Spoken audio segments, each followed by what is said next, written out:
नमस्कार बच्चों, आज का पाठ है भारत माता। भारत माता पाठ के लेखक जवाहरलाल नेहरू हैं। यह पाठ उनकी रचना हिंदुस्तान की कहानी से लिया गया है। इसका अंग्रेजी से हिंदी अनुवाद हरिभाव उपाध्याय ने किया है। इसमें पंडित नेहरू ने बताया है कि किस तरह आज़ादी से पहले देश में आयोजित होने वाले समारोह में जाकर वे आम लोगों को बताते थे कि भारत अनेक हिस्सों में बटा होने के बाद भी एक है। भारत देश जो इतना फैला हुआ है और उसके बाद भी इसमें एकता के क्या आधार हैं, यह सभी बातें पंडित नेहरू लोगों को बताते थे। इसी क्रम में पंडित नेहरू ने भारत माता शब्द पर विचार भी किया और उसका यह निष्कर्ष निकाला कि भारत माता की जय का मतलब है यहाँ के करोड़ों करोड़ लोगों की जय। यह लेख बहुत छोटा है, परंतु छोटा होने के बावजूद भी इस लेख का कथ्य अत्यंत विराट और प्रस्तुतिकरण पैना है। पाठ शुरू करते हैं। पाठ भारत माता और लेखक जवाहरलाल नेहरू। यहाँ लेखक बता रहे हैं कि अक्सर जब मैं एक जलसे से दूसरे जलसे में जाता होता और इस तरह चक्कर काटता रहता होता था, तो इन जलसों में मैं अपने सुनने वालों से अपने इस हिंदुस्तान या भारत की चर्चा करता। जलसा का अर्थ होता है समारोह।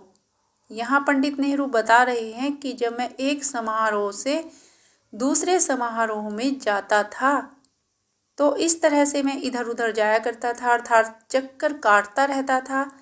तो इन समारोह में मैं अपनी सुनने वालों अर्थात अपनी बात सुनने वालों से अपने हिंदुस्तान या अपने भारत की बातें करता था या चर्चा करता था। भारत एक संस्कृत शब्द है और इस जाति के परंपरागत संस्थापक के नाम से निकला हुआ है। जैसा कि आप भी जानते होंगे कि भारत देश का नाम शकुंतला के पुत्र भरत के नाम पर पड़ा है। आगे लेखक बताते हैं, मैं शहरों में ऐसा बहुत कम करता।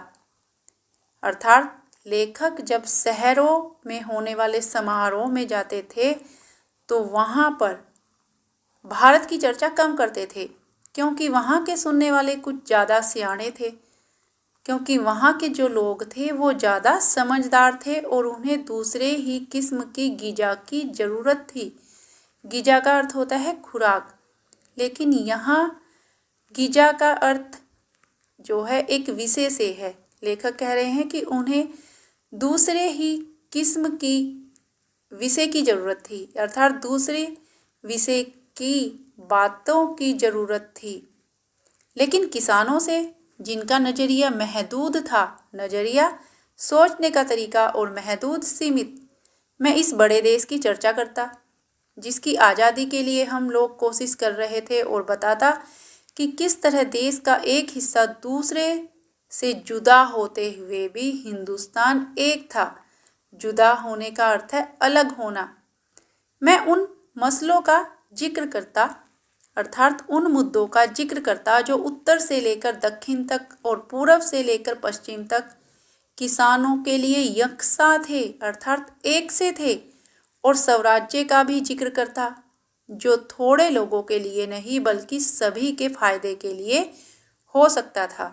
स्वराज्य का अर्थ होता है अपना राज्य।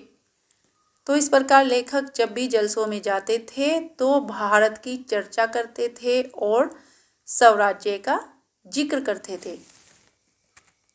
आगे लेखक बताते हैं कि मैं उत्तर पश्चिम में खैबर के दर्रे से लेकर धूर दक्षिण में कन्याकुमारी तक की अपनी यात्रा का हाल बताता और यह कहता कि सभी जगह किसान मुझसे एक से सवाल करते, अर्थात एक जैसी बात करते, क्योंकि उनकी तकलीफें एक सी थी, अर्थात उनकी समस्याएं एक जैसी थी। यानी गरीबों, कर्जदारों, पूंजीपतियों के सिकंजे, जमींदार, महाजन, कड़े लगान और सूद, पुलिस के जुल्म और ये सभी बातें गुथी हुई थी। अर्थात उस समय सारे देश के किसानों की समस्याएं एक समान थी। वे बहुत गरीब थे और उनका रोम रोम कर्जे में डूबा हुआ था। पूंजीपति, महाजन और जमींदार उनका शोषण करते थे। उन्हें बहुत अधिक लगान तथा कर्जे पर भारी ब्याज देना पड़ता था। पुलिस उन पर बहुत अधिक अत्याचार करती थी। उस ठट्ठे के साथ ठड्डे कहते हैं बोझ को, जिसे एक विदेशी सरकार ने हम पर लाद रखा था और इनसे छुटकारा भी सभी को हासिल करना था। लेखक कह रहे हैं कि जो विदेशी सरकार की देन है तथा सबको इससे छुटकारा पाने के लिए सोचना ही था। सभी लोगों को देश के बारे में सोचना है। मैंने इस बात की कोशिश की कि लोग सारे हिंदुस्तान के बारे में सोचें और कुछ हद तक इस बड़ी दुनिया के बारे में भी, जिनके हम एक जुज हैं, यानी जिसके हम एक अंश हैं, एक हिस्सा है। मैं अपनी बातचीत में चीन, स्पेन, अबिसीनिया, मध्य यूरोप, मिस्र और पश्चिमी एशिया में होने वाले कशमकशों यानी ऊहापोह का जिक्र भी ले आता। मैं उन्हें सोवियत यूनियन में होने वाली अचरज भरी तब्दीलियों का हाल भी बताता और कहता कि अमेरिका ने कैसी तरक्की की है।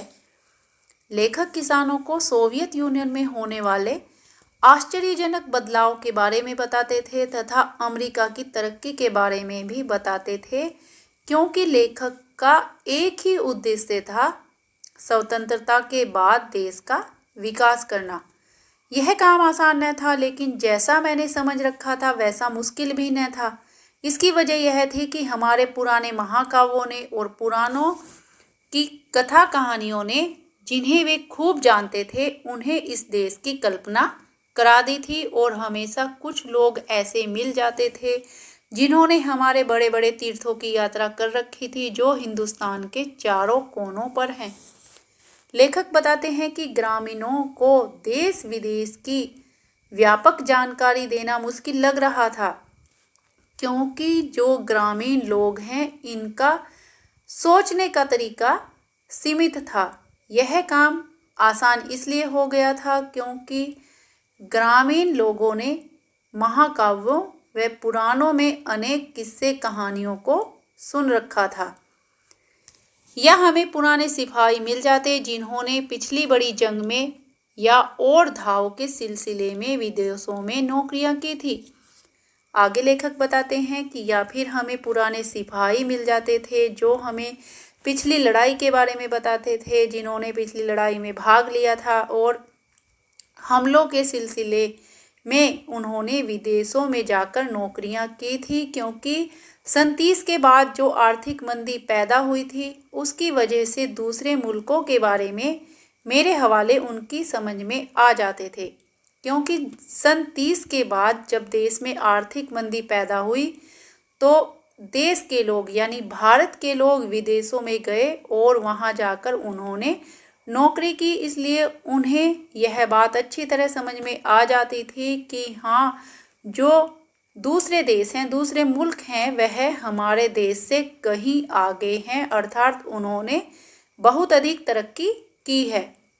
कभी ऐसा भी होता कि जब मैं किसी जलसे में पहुंचता तो मेरा स्वागत भारत माता की जय इस नारे से जोर के साथ किया जाता। मैं लोगों से अचानक पूछ बैठता कि इस नारे से उनका क्या मतलब है। यह भारत माता कौन है जिसकी वे जय चाहते हैं? मेरे सवाल से उन्हें कुतूहल और ताज्जुब होता, यानी बड़ा अचंभा और बड़ी हैरानी होती, और कुछ जवाब न बन पड़ने पर वे एक दूसरे की तरफ या मेरी तरफ देखने लग जाते। मैं सवाल करता ही रहता। आखिर एक हट्टे कट्टे जाट ने, जो अनगिनत पीढ़ियों से किसानी करता आया था, यानी जिसकी कई पीढ़ियां खेती करती आई थी, खेती कर रही थी, जवाब दिया कि भारत माता से उनका मतलब धरती से है। फिर लेखक प्रश्न करते, कौन सी धरती? खास उनके गांव की धरती या जिले की या सूबे की या सारे हिंदुस्तान की धरती से उनका मतलब है? इस तरह सवाल जवाब चलते रहते, यहाँ तक कि वे उबकर मुझसे कहने लगते कि मैं ही बताऊं। अर्थात जो लोग थे वह लेखक को कहते थे कि भारत माता की जय का मतलब मैं ही उन्हें बताऊं। मैं इसकी कोशिश करता और बताता कि हिंदुस्तान वह सब कुछ है जिसे उन्होंने समझ रखा है, लेकिन वह इससे भी बहुत ज़्यादा है। हिंदुस्तान के नदी और पहाड़, जंगल और खेत जो हमें अन्न देते हैं, वे सभी हमें अजीज हैं यानी प्रिय हैं। लेकिन आखिरकार जिनकी गिनती है वे हिंदुस्तान के लोग, उनके और मेरे जैसे लोग जो इस सारे देश में फैले हुए हैं। भारत माता दरअसल यही करोड़ों लोग हैं और भारत माता की जय से मतलब हुआ इन लोगों की जय का। तो इस प्रकार से पंडित नेहरू लोगों को बताते हैं कि भारत माता की जय का अर्थ भारत के करोड़ों लोगों की जय से है। मैं उनसे कहता कि तुम इस भारत माता के अंश हो, एक तरह से तुम ही भारत माता हो। और जैसे जैसे ये विचार उनके मन में बैठते, उनकी आंखों में चमक आ जाती, इस तरह मानो उन्होंने कोई बड़ी खोज कर ली हो। अर्थात जब लेखक किसानों को भारत माता की जय नारे का अर्थ बताते हैं तो उन्हें इस बात का गर्व अनुभव होता है कि वे भी भारत माता के अंग हैं। यह सोचकर उनकी आंखों में चमक आ जाती है और उन्हें ऐसा लगता है जैसे उन्होंने कोई बड़ी खोज कर ली हो। पाठ यहीं पर समाप्त होता है और हम अब पाठ के प्रश्नोत्तर भी करेंगे। पाठ की चर्चा नेहरू जी कब और किससे करते थे?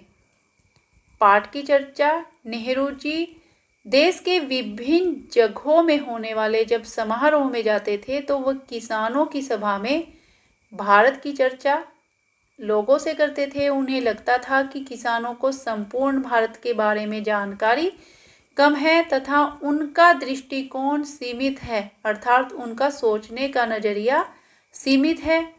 वे उन्हें बताते थे कि हिंदुस्तान का नाम भारत इस देश के संस्थापक के नाम से निकला हुआ है। भारत शब्द संस्कृत भाषा का है। इस देश का एक हिस्सा दूसरे से अलग होते हुए भी एक है। यह ही भारत है तथा इसे अंग्रेजों से मुक्त कराने के लिए लोगों को आंदोलन के लिए भी प्रेरित करते थे। अगला प्रश्न है, नेहरू जी भारत के सभी किसानों से कौन सा प्रश्न बार बार करते थे? नेहरू जी भारत के सभी किसानों से यह प्रश्न बार बार करते थे कि वे भारत माता की जय से क्या समझते हैं। यह भारत माता कौन है? वह धरती कौन सी है जिसे वे भारत माता कहते हैं?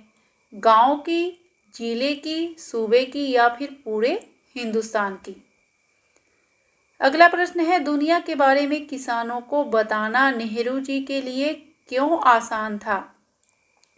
दुनिया के बारे में किसानों को बताना नेहरू जी के लिए आसान था। इसके कई कारण थे। पुराने महाकाव्यों में पुराणों की कथा कहानियों से किसान पहले से ही परिचित थे और अनेक लोगों ने बड़े बड़े तीर्थों की यात्रा कर रखी थी जो देश के चारों कोनों पर हैं। कुछ सिपाहियों ने प्रथम विश्व युद्ध में भाग लिया था और कुछ लोग विदेशों में नौकरी करते थे। 1930 की आर्थिक मंदी के कारण दूसरे मुल्कों के बारे में भी वह जानते थे, इसलिए नेहरू जी को किसानों को बताना आसान होता था, दुनिया के बारे में बताना। अगला प्रश्न है, किसान सामान्यतः भारत माता का क्या अर्थ लेते थे? किसान सामान्यतः भारत माता का अर्थ धरती से लेते थे और नेहरू जी ने उन्हें समझाया कि उनके गांव, जिले, नदियां, पहाड़, जंगल, खेत, करोड़ों भारतीय सभी भारत माता हैं। भारत माता के प्रति नेहरू जी की क्या अवधारणा थी? भारत माता के प्रति नेहरू जी की अवधारणा यह थी कि यहाँ की धरती, पहाड़, जंगल, नदी, खेत आदि के साथ साथ यहाँ के करोड़ों निवासी भी भारत माता हैं। भारत जितना भी हमारी समझ था उससे भी परे जितना है उससे कहीं अधिक व्यापक है। भारत माता की जैसे मतलब यहाँ के लोगों की जैसे है। आज़ादी से पूर्व किसानों को किन समस्याओं का सामना करना पड़ता था?